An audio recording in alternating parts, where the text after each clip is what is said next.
So this is how you play the poison dart frog game.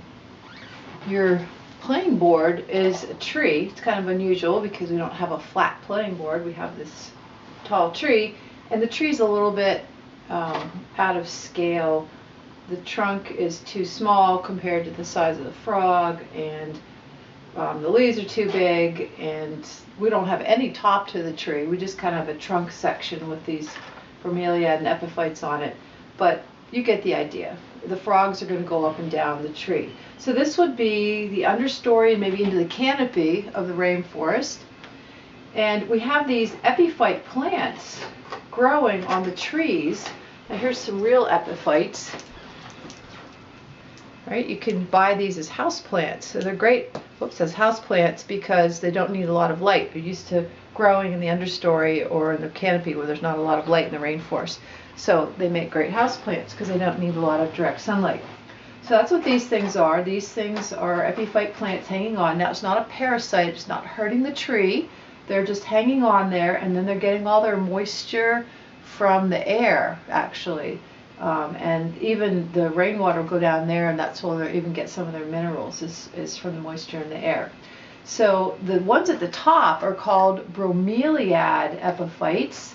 And these are the ones that the poison dart frogs will lay their eggs in. There'll be big puddles collecting of rainwater in these bromeliads. They're called tank bromeliads because they have these, they're like a water tank. They hold the moisture. And so that's the goal, is your dart frog is going to want to get to the top of the tree to put the tadpole into these bromeliad plants at the top there. And this isn't actually the top of the tree. These green plants aren't like the crown of the tree, right? We just don't see the top of the tree. So these actually might be growing on branches going out to the side, but you know, this is a game. It's made out of cardboard, and so you know, I had to put them somewhere. So that's where our bromelia plants are going to be, most of the way up into the tree. And then of course you see some leaves at the bottom here. This is where the dart frogs are going to lay their eggs, because the frogs lay their eggs on the forest floor, and then they carry the tadpoles way up into the top of the trees, up into the canopy, and they put their tadpoles into puddles at the top. That's kind of strange. You wonder, why don't they just lay their eggs in the puddles and then the eggs can hatch? I don't know. But they lay their eggs on the forest floor, and then they carry the tadpoles up. So that's kind of the goal of the game, is to complete the life cycle of the frog. You're going to lay the eggs down here and then carry the tadpoles up to the top and put them in these bromeliad plants. So the game area, the board here, the very tall game board, can accommodate up to 4 players.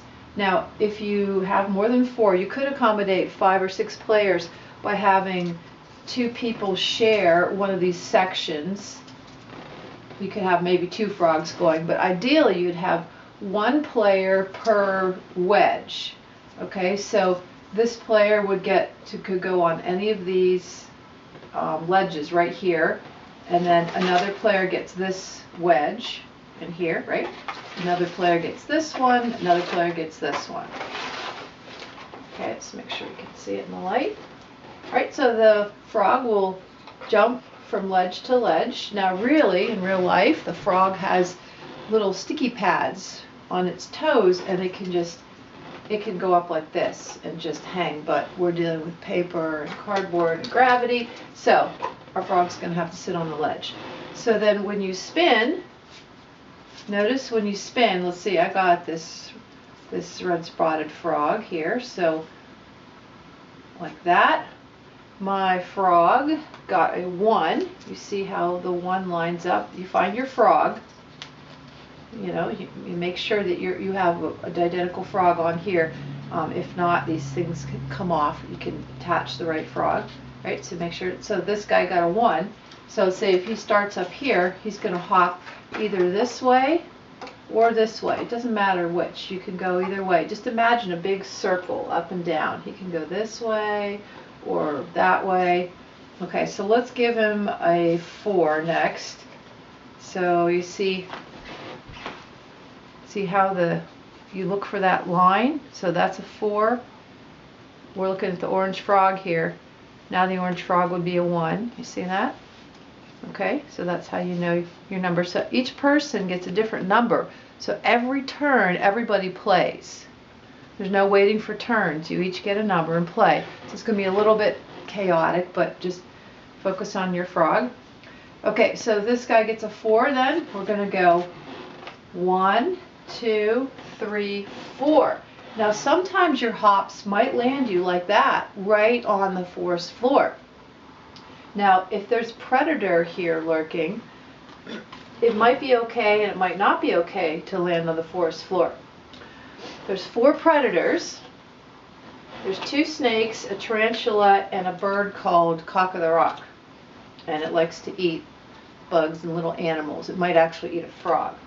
Of course, the tarantula will eat anything smaller than itself. And so we've got a black snake and a brown snake. The brown snake is the one you have to watch out for. This is the only animal that we know of on the planet that can eat poison dart frogs when they're poisonous. For some reason, this brown snake isn't affected by the dart frog's poison. It's immune to the poison. So you always have to watch out for this brown snake. Right? So once you're poisonous, though, you're going to eat some ants in the beginning of the game. And once you're poisonous, you can survive being on the forest floor with the black snake and with the tarantula and with the bird. Once you're poisonous, you can be on the floor. They're not going to eat you, but you always have to worry about the brown one. So let's talk about the predators here. The predators are going to start out like 1 per side, like this. Okay, they're going to sit there, and at the end of every turn, they're going to move. So a turn will be, you're going to spin the wheel, move your frogs, and then before you spin again, the predators are going to move around the tree 1 step. Now it doesn't matter whether it's clockwise or counterclockwise, you just choose and stick with it. So I'm going to move them clockwise. So at the end of the turn, all the predators, this one will go here, that one will go there, this one will move here, and that one will move there. You move your predator. So now we've got the black snake there. So you have to watch out for the current predator and the predator that's coming. So in this case, if he's poisonous, he doesn't have to worry about the black snake, the tarantula, or the bird. Okay, so then you spin again.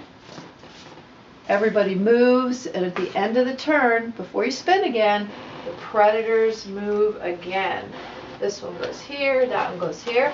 Okay, so every turn is going to be spin the wheel and then move the predators. Don't forget to move the predators. Now you're going to have to watch out. So who's coming for this little frog down here? Let's say he's happened to be on the forest floor. Who's coming? It's the bird. Okay, so if he's already poisonous, he doesn't have to worry about that. That'll be okay. Bird's coming. So you kind of have to keep an eye out for what predators are coming. If you do happen to get caught by a predator, let's say this snake is over here and it moves and you get caught, what you have to do, you're not out of the game. That would be ridiculous because then you would be sitting with nothing to do. You're just going to start your frog back up at the top. You just get a new you just pretend your frog is new. You know, like, you know, in a video game, you just game over, you just start playing again, right?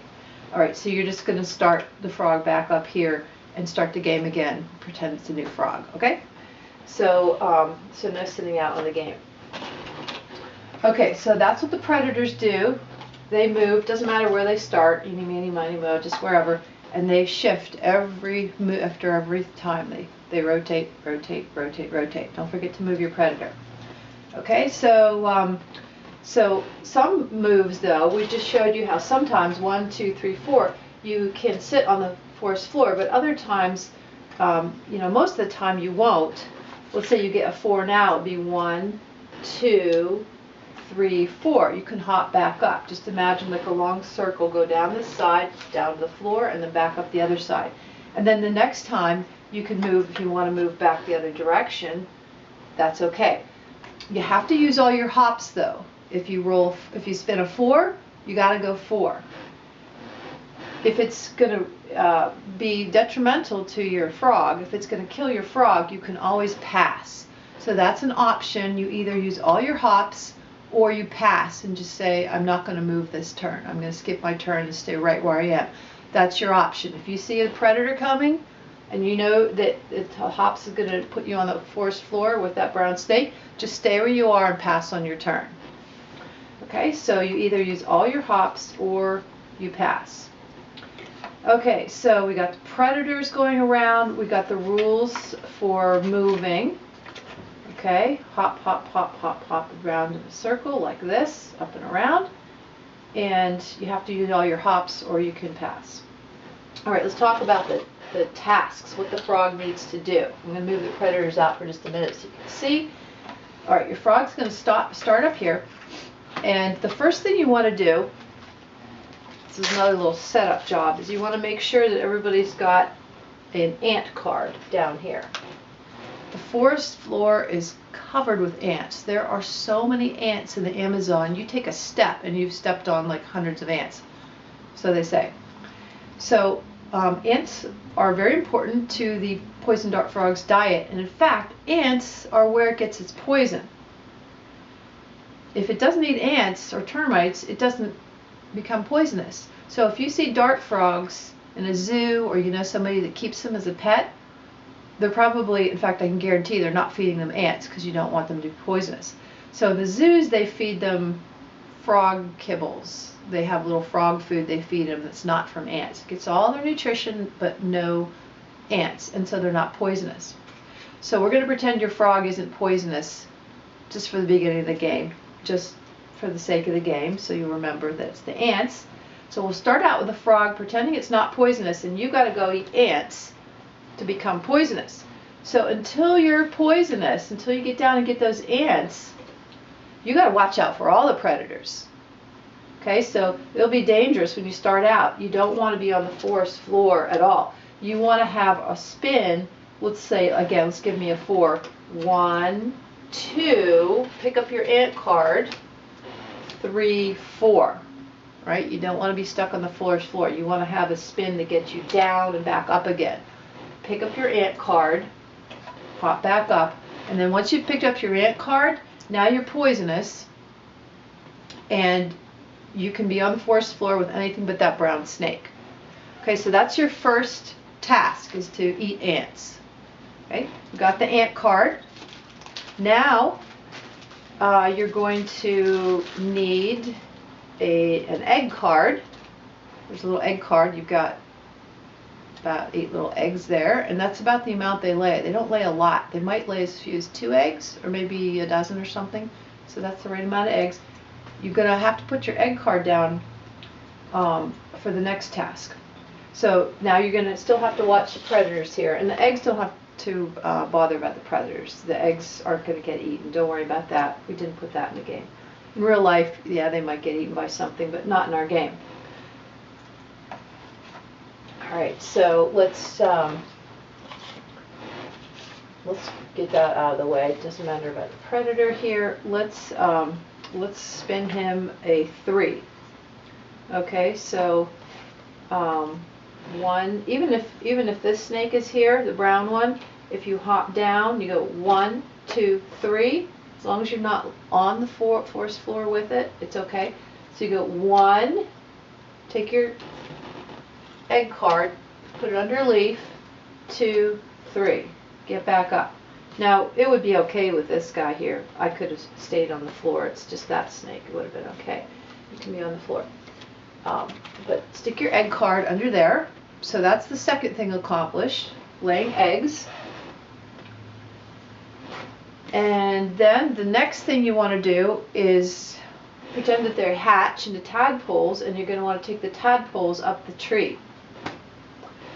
So a short game would be 1 tadpole, and a medium game would be 2. We're going to try 3 tadpoles.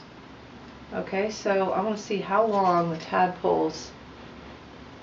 tadpoles will take. So what you're going to do on your next turn, you bounce down. 1, 2, I'm going to give them another 3. 1, 2. When you land, you swap out, take the egg card away, and put your 3 tadpoles under there. 2, 3. Finish your turn. Remember, you got to use all your hops. So finish your turn and hop back up there. Maybe I was up there. 1, 2, 3. There. Okay, so that's the next thing accomplished. We hatched the eggs into tadpoles.